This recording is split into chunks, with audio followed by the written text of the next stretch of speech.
नमस्कार। जब घर में किसी को स्ट्रोक होता है तो पूरा परिवार उनकी देखभाल में लग जाता है और अक्सर प्यार और फिक्र में हम पारंपरिक तरीकों की तरफ देखते हैं, जैसे कि मालिश। लेकिन क्या ये सच में काम करता है? आज हम इसी बात की तह तक जाएंगे और देखेंगे कि पारंपरिक मालिश और विज्ञान दोनों इस बारे में क्या कहते हैं। तो सबसे बड़ा और जरूरी सवाल यही है जिसका सामना लगभग हर परिवार करता है। स्ट्रोक के बाद मालिश करवानी चाहिए या नहीं? ये जानना इसलिए जरूरी है क्योंकि इसका जवाब मरीज के ठीक होने की पूरी प्रक्रिया को बना भी सकता है और बिगाड़ भी सकता है। देखिए, सबसे पहले ये समझना जरूरी है कि जब परिवार के लोग पारंपरिक मालिश का सहारा लेते हैं तो उसके पीछे की नीयत हमेशा अच्छी होती है। वो बस चाहते हैं कि उनका अपना जो तकलीफ में है वो जल्दी से जल्दी पहले जैसा हो जाए। और यहीं पर हमें एक पल रुककर सोचने की जरूरत है। इरादा नेक है, इसमें कोई शक नहीं, पर क्या अच्छा इरादा हमेशा अच्छे नतीजे की गारंटी देता है?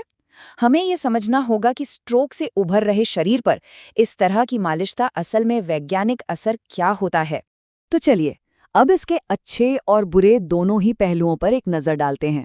और मज़े की बात यह है कि मालिश अच्छी है या बुरी, ये इस बात पर निर्भर नहीं करता कि मालिश हो रही है, बल्कि इस बात पर कि वो कैसे की जा रही है। अगर मालिश बहुत ही हल्के हाथों से एकदम आराम से की जाए तो हाँ, उसके कुछ छोटे मोटे फायदे हो सकते हैं। जैसे उस हिस्से में खून का दौरा थोड़ा बेहतर हो सकता है। त्वचा पर स्पर्श से दिमाग को सिग्नल मिलता है कि शरीर का वो हिस्सा अभी भी मौजूद है और हल्की सूजन भी कम हो सकती है। लेकिन यहाँ सबसे ज़रूरी शब्द है हल्की। और इन दोनों में ज़मीन आसमान का फ़र्क है। एक तरफ है हल्की मालिश जो बस त्वचा को आराम देने या लोशन लगाने जैसी है, और दूसरी तरफ है जोरदार मालिश जिसमें मांसपेशियों को जबरदस्ती रगड़ा और खींचा जाता है। और यहीं से सारा खतरा शुरू होता है। तो चलिए अब सीधे विज्ञान की बात करते हैं। आखिर क्यों जोर जबरदस्ती वाली मालिश स्ट्रोक के मरीज के लिए इतनी ज्यादा खतरनाक साबित हो सकती है? इसके पीछे एक बहुत सीधा सा बायोलॉजिकल कारण है। इसे कहते हैं स्ट्रेच रिफ्लेक्स। आसान भाषा में समझें तो ये हमारे शरीर का एक ऑटोमेटिक सेफ्टी सिस्टम है। जब भी कोई मांसपेशी, खासकर जो पहले से अकड़ी हुई है, उसे जबरदस्ती खींचा जाता है तो वो खुद को चोट से बचाने के लिए और भी ज्यादा कस जाती है और भी सख्त हो जाती है। इसी स्ट्रेच रिफ्लेक्स की वजह से और कुछ दूसरे कारणों से जोरदार मालिश के 4 बहुत बड़े खतरे हैं। चलिए एक एक करके इन खतरों को ठीक से समझते हैं। पहला और सबसे आम खतरा है मांसपेशियों की अकड़न का और बढ़ जाना, जिसे स्पैस्टिसिटी भी कहते हैं। मतलब जिस जकड़न को ठीक करने के लिए मालिश की जा रही थी, वही जोरदार मालिश उस जकड़न को पहले से भी ज्यादा बढ़ा देती है। नतीजा, हाथ पैर और भी सख्त हो जाते हैं।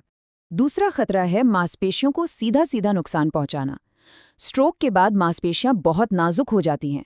उन पर जोर से दबाव डालने या उन्हें रगड़ने से उनके अंदर के फाइबर्स यानी कि रेशे टूट सकते हैं। इससे मरीज को फायदे की जगह और ज्यादा तकलीफ हो सकती है। तीसरा खतरा बहुत ही ज्यादा गंभीर है और वो है जोड़ों का अपनी जगह से खिसक जाना, खासकर कंधे का जोड़। लकवाग्रस्त हाथ में मांसपेशियों का सपोर्ट वैसे ही कम होता है।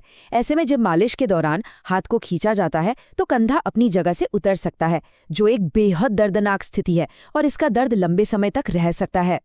और चौथा खतरा, ये जानलेवा तक हो सकता है। स्ट्रोक के मरीजों में अक्सर पैरों की नसों में खून के थक्के जमने का खतरा बना रहता है। इसे डीवीटी कहते हैं।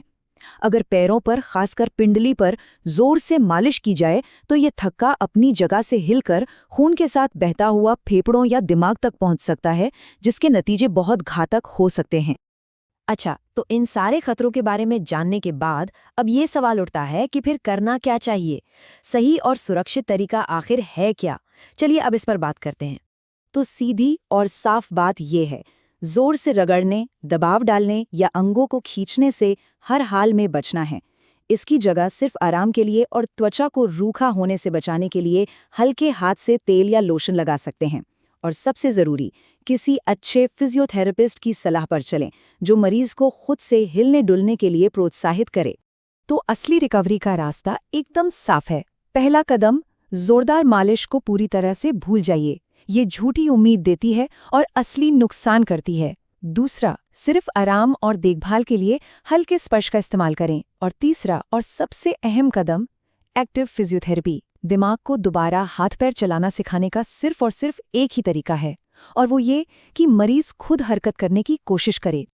और आखिर में बस इस एक बात को गांठ बांध लीजिए, मालिश से शायद थोड़ी देर के लिए आराम मिल जाए, लेकिन ये दिमाग को दोबारा काम करना नहीं सिखा सकती। दिमाग के जो कनेक्शंस टूट गए हैं, उन्हें सिर्फ मरीज के खुद के प्रयास और सही वैज्ञानिक तरीके यानी फिजियोथेरेपी से ही दोबारा जोड़ा जा सकता है।